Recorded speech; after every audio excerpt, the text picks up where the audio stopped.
এদিকে আবারও ভয়ানক হামলার শিকার এনসিপি, কঠিনভাবে পিটালো এনসিপি নেতাকর্মীদের। গোপালগঞ্জের পর কক্সবাজার আবারও উত্তল, সন্ধ্যার আগেই 144 ধারা জারি হতে পারে সেখানেও। এবং এখানে আমরা দেখছি গোপালগঞ্জের পর এখানেও তারা বাধার সম্মুখীন হচ্ছেন এবং এখানে বিএনপি নেতাকর্মীরা মূলত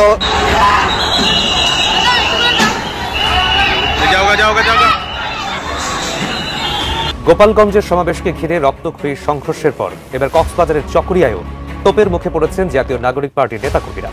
এবার কক্সবাজারে এনসিপির সভামঞ্চ ভাঙচুর করা হয়েছে, সেখানে আক্রমণ চালানো হয়েছে। সেখানে তো নিশ্চয়ই আওয়ামী লীগের নেতাকর্মীরা হামলা করেনি। কারাই হামলাটি করেছেন? বিএনপির অঙ্গ সংগঠনের নেতাকর্মীরা। কেন করেছেন? সেখানে বিএনপির স্থায়ী কমিটির সদস্য সালাউদ্দিন আহমেদ সম্পর্কে বিষোদ্গার করা হয়েছিল, প্রচণ্ড কটু মন্তব্য করা হয়েছে, যার কারণে বিএনপি নেতাকর্মীরা ক্ষুব্ধ হয়ে এই কাজটি করে। গোপালগঞ্জের পর জাতীয় নাগরিক পার্টি এনসিপির বীর জাতীয় নেতারা এবার প্রতিরোধের মুখে পড়েছেন কক্সবাজারে, এবং কক্সবাজারে জনগণের এবং বিএনপির নেতাকর্মীদের প্রতিরোধের মুখে প্রাণ নিয়ে শেষ পর্যন্ত সেই সেনা ক্যাম্পের সামনে গিয়ে আশ্রয় নিয়ে কিভাবে প্রাণ বাঁচিয়ে ইজ্জত বাঁচিয়ে একটা নিরাপদ এলাকায় যাবেন তা ঠিক করতে হয়েছে জাতীয় নাগরিক পার্টির এনসিপির নেতাদের। এনসিপির কেন্দ্রীয় নেতৃত্ববৃন্দের উপর হামলা যে ছকটা আঁকা হয়েছিল, সেই ছকটাই আমাদের গোপালগঞ্জের এএসপি র্যাঙ্কের একজন থেকে দুইজন এনারা জড়িত ছিলেন। আপনারা জানেন, আপনারা যারা আমাকে চিনেন, যারা আমাকে চিনেন না, বেশিরভাগ সময় আমি ডিবিতে ছিলাম। গোপালগঞ্জে চলমান অভিযানে প্রশংসায় ভাসছে সেনাবাহিনী।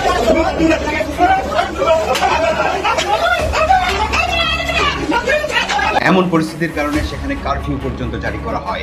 এই ভিডিওতে আমরা দেখার চেষ্টা করব গোপালগঞ্জ থেকে আসলে কে কি অর্জন করলো। সম্মানিত দর্শক, আসসালামু আলাইকুম। নতুন একটি নিউজে আপনাকে স্বাগতম। প্রিয় দর্শক, গোপালগঞ্জের পর কক্সবাজারে এনসিপির সমাবেশ ঘিরে সংঘর্ষ। নেপথ্যে কি?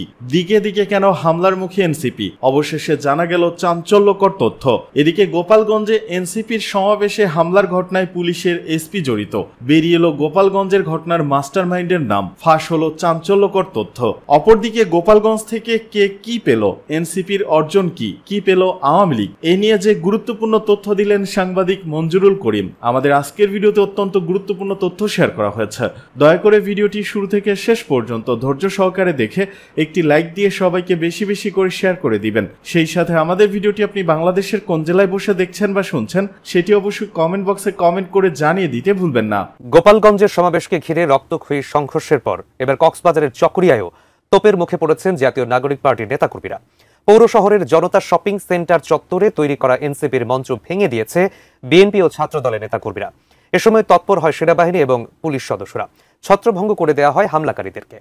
তবে বিভিন্ন মহলে প্রশ্ন উঠেছে, ঠিক কি কারণে এনসিপির পদযাত্রায় একের পর এক হামলা, ভাঙচুর ও সংঘর্ষের ঘটনা ঘটছে, জানাচ্ছেন সহকর্মী শাহাদাত রিফাত। সংগ্রামী সহযোদ্ধারা, রংপুর, রাজশাহী, খুলনা শেষ করে আমরা এখন রয়েছি বরিশাল বিভাগে। আজকে এই বরিশাল বিভাগের হাজারো জনতার জনসমুদ্র শেষে আমরা কালকে যাব ফ্যাসিস্টের আস্তানা গোপালগঞ্জে। আপনাদের সবাইকে মার্চ টু গোপালগঞ্জের আমন্ত্রণ জানিয়ে রাখলাম। জাতীয় নাগরিক পার্টির মার্চ টু গোপালগঞ্জ ঘোষণার পরেই সামাজিক যোগাযোগ মাধ্যমে তুমুল আলোচনা সমালোচনা শুরু হয়। আভাস পাওয়া যায় গোপালগঞ্জে এনসিপির সমাবেশকে ঘিরে ঘটতে পারে সংঘর্ষ। আওয়ামী লীগের নেতাকর্মীদের বিক্ষোভ, অবরোধ ও মঞ্চ ভাঙচুরের মধ্যেও যৌথ বাহিনীর কড়া নিরাপত্তায় গোপালগঞ্জে সমাবেশস্থলে বক্তব্য রাখেন নাহিদ সার্জিসরা। এ সময় তাদের কণ্ঠে আওয়ামী লীগ, শেখ হাসিনা ও বঙ্গবন্ধুকে নিয়ে ক্ষোভ। বক্তব্যে মুজিববাদ ভেঙে দেওয়ারও হুঁশিয়ারি দেন তারা। যদি কোনো স্বৈরাচারের দালাল থাকে আমরা তাদেরকে প্রতিরোধ করতে এসেছি। মুজিববাদের আস্তানা ভেঙে দাও, গুড়িয়ে দাও, ভেঙে দাও, গুড়িয়ে দাও। মুজিববাদের আস্তানা, মুজিববাদের আস্তানা ভেঙে দাও, গুড়িয়ে দাও। ইনকিলাব, ইনকিলাব, জিন্দাবাদ, জিন্দাবাদ, মুজিববাদ, মুজিববাদ, মুর্দাবাদ, মুর্দাবাদ। শহীদের রক্তের শপথ, মুজিববাদীদের আমরা বাংলাদেশে গোপালগঞ্জে আর কোনোদিন দাঁড়া হতে দেব না। ইনকিলাব, ইনকিলাব, জিন্দাবাদ, জিন্দাবাদ, মুজিববাদ, মুজিববাদ, মুর্দাবাদ, মুর্দাবাদ, ইনকিলাব, ইনকিলাব, জিন্দাবাদ, জিন্দাবাদ, মুজিববাদ, মুজিববাদ, মুর্দাবাদ, মুর্দাবাদ। জাতীয় নাগরিক পার্টির কেন্দ্রীয় নেতাদের এমন বক্তব্যের পর আবারও ক্ষুব্ধ হয়ে উঠে গোপালগঞ্জের আওয়ামী লীগের নেতাকর্মীরা। সমাবেশ শেষ করে যাওয়ার সময় এনসিপির নেতাদের গাড়ি বহরে হয় হামলা। পরিস্থিতি নিয়ন্ত্রণে টিয়ার সেল, রাবার বুলেটের পাশাপাশি গুলি ছুটতেও দেখা যায় যৌথ বাহিনীকে। এ সময় পুরো জেলা শহর রূপ নেয় রণক্ষেত্রে। দুপুর থেকে দফায় দফায় চলে সংঘর্ষ। অবরুদ্ধ হয়ে পড়েন এনসিপির নেতারা। গোপালগঞ্জের এই সংঘর্ষে 4 জন নিহতের পাশাপাশি আহত হয়েছে বহু মানুষ। এ নিয়ে বিভিন্ন শ্রেণী পেশার মানুষের মাঝে দেখা দিয়েছে তীব্র ক্ষোভ। ঝুঁকিপূর্ণ জেনেও গোপালগঞ্জে সমাবেশ এবং সংঘর্ষ আসন্ন নির্বাচন বানচাল করার পরিকল্পিত এজেন্ডা বলছেন অনেক রাজনৈতিক নেতা ও বিশিষ্টজনরা। অনেকে প্রশ্ন তুলেছেন আইন শৃঙ্খলা বাহিনীর ভূমিকা নিয়েও। এনসিপি প্রোগ্রাম দিয়েছে, সারা বাংলাদেশে তাদের প্রোগ্রাম ছিল গণসংযোগের প্রোগ্রাম, জুলাই আন্দোলন। হঠাৎ করে আমরা দেখলাম গোপালগঞ্জে তারা প্রোগ্রাম দিয়েছে মার্চ টু গোপালগঞ্জ, একদিনে 2 দিনে চেঞ্জ। এটা আমি মনে করি এটা তলিয়ে দেখা দরকার, এর পিছনে কোনো হীন উদ্দেশ্য আছে কিনা। কারণ সামনে তো নির্বাচন, এই ধরনের গন্ডগোল যদি হয়ে যায় নির্বাচনটা প্রশ্নের মুখে পড়তে পারে। পড়ে যে নির্বাচন নিয়ে এখন পর্যন্ত এতগুলা কথা, তাহলে আপনারা কিভাবে গেলেন, কিভাবে বের হয়ে আসলেন? গোপালগঞ্জের ঘটনার রেশ কাটতে না কাটতেই কক্সবাজারের চকরিয়ায়ও জাতীয় নাগরিক পার্টির পথসভা ঘিরে সংঘর্ষের ঘটনা ঘটেছে। ঘটনার সূত্রপাত 19 জুলাই দুপুরে কক্সবাজার শহরে এক সমাবেশে এনসিপির মুখ্য সমন্বয়ক নাসিরউদ্দিন পাটোয়ারি বিএনপির স্থায়ী কমিটির সদস্য সালাউদ্দিন আহমেদকে নিয়ে আপত্তিকর বক্তব্য দেন। প্রিয় কক্সবাজারবাসী, আগে আওয়ামী লীগের আমলে নারায়ণগঞ্জে বিখ্যাত গডফাদার শামীম ওসমান ছিল। এখন শুনছি কক্সবাজারে নব্য গডফাদার শিলং থেকে এসেছে, গ্যার দখল করছে, মানুষের জায়গা জমি দখল করছে, চাঁদাবাজি দখল করছে। আবার নাকি সেই সংস্কার বুঝে না। না বললাম, কক্সবাজারের জনতা এই ধরনের সংস্কার বিরোধী, যে পিয়ার বুঝে না, রাজপথে তাদেরকে ঠেকিয়ে দিবে ইনশাআল্লাহ। নাসিরউদ্দিন পাটোয়ারির এই বক্তব্যে ক্ষুব্ধ হয়ে পড়েন স্থানীয় বিএনপির নেতাকর্মীরা। জেলার বিভিন্ন পর্যায়ের নেতাকর্মীরা রাজপথে নেমে প্রতিবাদ করেন। চকরিয়া জনতা শপিং সেন্টার চত্বরের সামনে বানানো ট্রাক মঞ্চটি ভেঙে ফেলে তারা। ব্যানার ছিঁড়ে ফেলার পাশাপাশি ভাঙচুর করা হয় ট্রাকের কাজ। এনসিপির কেন্দ্রীয় নেতৃত্ববৃন্দের উপর হামলা যে ছকটা আঁকা হয়েছিল, সেই ছকটাই আমাদের গোপালগঞ্জের এএসপি র্যাঙ্কের 1 থেকে 2 জন এনারাও জড়িত ছিলেন। আমি এখন যেখানে আছি সেখানে লোকেশন ট্র্যাক করার জন্য আমার ধারণা তারা আমলিকে এবং ছাত্রলীগকে সহযোগিতা করবেন। গোপালগঞ্জে যে সহিংসতাটা ঘটে গেল, সেই সহিংসতার আপনাদেরকে যদি আমি একটা কথাই বোঝাতে চাই যে এই সহিংসতা আসলে পরিকল্পিত। আপনার এখানে আমার এক সোর্স আমাকে ইনফরমেশন দিল যে তাদেরকে মারার জন্য কোনো না কোনোভাবে কুষ্টিয়ার আলমডাঙ্গা থেকে কিছু অস্ত্র ভাড়া করা হবে, অস্ত্র নিয়ে আসা হবে। আমি সেই ব্যাপারটা আমি ডিএসবিকে জানানোর চেষ্টা করছি। ডিএসবিকে জানানোর চেষ্টা করার পরে ডিএসবি এটা আসলেই কোনো আমলে নিয়ে নেয়। আমলে নিয়ে নেয় তার কারণ হলো ট্রেন একদিনও এই যে এত বড় একটা মুভমেন্ট এনসিপিরা করবে জানার পরেও তারা কখনোই আলমডাঙ্গা কুষ্টিয়া থেকে ছেড়ে আসা ট্রেনটাকে কখনোই তারা চেক করে নাই। এবং এই ঢাকা থেকে ছাত্রলীগের বেশ কয়েকজন নেতা গোপালগঞ্জে অবস্থান করছেন। এই গোপালগঞ্জের যেখানে যেখানে অবস্থান করছে আমি মোটামুটিভাবে জানানোর চেষ্টা করছি কে কে ছিল, কোথায় ছিল এবং কোন ঘের পারে তারা রাত্রে যাপন করছে। তাদের জানানোর চেষ্টা করার পরেও তারা এই ব্যাপারে কোনো ব্যবস্থা নেয় না।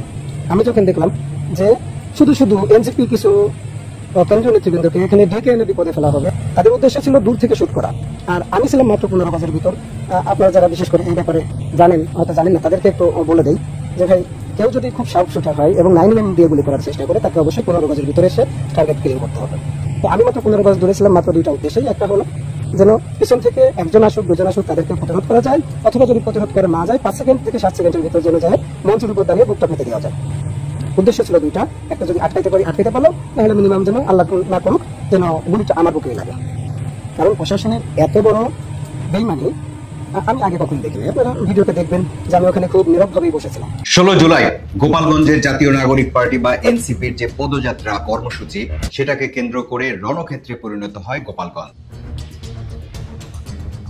দফায় দফায় হামলা, ভাঙচুর, অগ্নিসংযোগ ও ককটেল বিস্ফোরণের ঘটনা ঘটে। আওয়ামী লীগ ও নিষিদ্ধ ছাত্রলীগের নেতাকর্মীরা এ হামলা চালায়। এমন পরিস্থিতিতে সংঘর্ষে 4 জন নিহত হয়, 9 জন গুলিবিদ্ধ হয় এবং আহত হয় অর্ধশতাধিক। এমন পরিস্থিতির কারণে সেখানে কারফিউ পর্যন্ত জারি করা হয়। এই ভিডিওতে আমরা দেখার চেষ্টা করব গোপালগঞ্জ থেকে আসলে কে কি অর্জন করলো, আর যারা ভিডিও না দেখেই দালাল মন্তব্য করতে চান তারা এখনই করে ফেলুন। দেশ ঘুরতে জুলাই পদযাত্রা কর্মসূচির অংশ হিসেবে দেশের বিভিন্ন জেলায় ধারাবাহিকভাবে সভা সমাবেশ পদযাত্রা করছে জাতীয় নাগরিক পার্টি বা এনসিপি। তারই ধারাবাহিকতায় যখন গোপালগঞ্জ জেলা এলো তখনই শুরু হলো উত্তেজনা। এনসিপির ফেসবুক পেজ থেকে ঘোষণা এলো 16 জুলাই মার্চ টু গোপালগঞ্জ। সেদিন সকাল থেকে জানা গেল এনসিপির এই পদযাত্রা কর্মসূচি ঠেকাতে তৎপরতা শুরু করেছে কার্যক্রম নিষিদ্ধ আওয়ামী লীগ এবং নিষিদ্ধ সংগঠন ছাত্রলীগ। সকাল থেকেই পুলিশের গাড়িতে আগুন, রাস্তায় প্রতিবন্ধকতা তৈরি, ইউএনওর গাড়ি ভাঙচুরের মতো খবরগুলো ছড়িয়ে পড়তে থাকে। সারা দেশের মানুষের নজর চলে যায় গোপালগঞ্জের দিকে। তারপরের খবর এই ভিডিওর শুরুতেই বলেছি, অথবা আপনারা সবাই জানেন। গোপালগঞ্জ থেকে এনসিপির বেশ কিছু অর্জন আছে, আমি এক এক করে বলি, দেখুন আপনার চিন্তার সাথে মেলে কিনা। এনসিপির সবচেয়ে বড় অর্জন হলো গোপালগঞ্জে রাজনৈতিক কর্মসূচি পালন করা। বহু আশঙ্কা ও উত্তেজনার পরও সেখানে কর্মসূচি পালন করে এনসিপি প্রমাণ করতে চেয়েছে যে তারা একটি সাহসী রাজনৈতিক দল এবং অপ্রতিরোধ। ঘটনার পরে সংবাদ সম্মেলন করে এই কথাটি বলেছে তারা। দলের পক্ষ থেকে বলা হয়েছে, বাংলাদেশে যে একটা মিথ তৈরি করে রাখা হয়েছিল যে গোপালগঞ্জে আওয়ামী লীগের বাইরে কেউ রাজনীতি করতে পারবে না, সেই মিথ ভেঙে দিয়েছে জাতীয় নাগরিক পার্টি। তারপরের বড় অর্জন হলো আওয়ামী লীগের রাজনীতি নিষিদ্ধ করার জন্য এনসিপির যে আন্দোলন তাতে শক্তি সঞ্চয় করা। এনসিপি বলছে গোপালগঞ্জের ঘটনায় প্রমাণ করে আওয়ামী লীগের মুজিববাদী রাজনীতির অন্তরালে লুকিয়ে আছে সন্ত্রাস, ফ্যাসিবাদ, জঙ্গিবাদ ও চরম অগণতন্ত্র। এই ঘটনার মাধ্যমে দেশবাসী ও বিশ্ববাসীর কাছে তাদের আসল চেহারা উন্মোচিত হয়েছে। অর্থাৎ গোপালগঞ্জের ঘটনাকে কেন্দ্র করে বাংলাদেশে আওয়ামী লীগের রাজনীতি পুরোপুরি নিষিদ্ধ করার আন্দোলন বা দাবি জোরালো করলেও করতে পারে এনসিপি। আরেকটি অর্জন হলো গোপালগঞ্জ সম্পর্কে একটা প্রত্যক্ষ অভিজ্ঞতা নিল এনসিপি। সেখানে পরবর্তী যে কোনো কর্মসূচি গ্রহণ করা এবং এনসিপির আদর্শের বিস্তার ঘটানোর জন্য কর্মকৌশল নির্ধারণ করতে পারবে তারা। সর্বশেষ অর্জনটি হলো রাজনীতির বড় ময়দানের হিসাব নিকাশ। গোপালগঞ্জের ঘটনা এনসিপি কে যে সাহস দিল সেটা নিয়ে তারা রাজনীতির মাঠে আরো শক্ত অবস্থান নিতে পারবে এবং দর কষাকষির প্রয়োজনে সে শক্ত অবস্থানকে ব্যবহার করতে পারবে। এবার দেখা যাক গোপালগঞ্জের ঘটনা থেকে কার্যক্রম নিষিদ্ধ আওয়ামী লীগের কি অর্জন। বৈষম্য বিরোধী ছাত্র আন্দোলনের যে নেতৃত্ব, তারই ধারাবাহিকতাতেই কিন্তু শেখ হাসিনা সরকারের পতন এবং বর্তমান জাতীয় নাগরিক পার্টি বা এনসিপির জন্ম।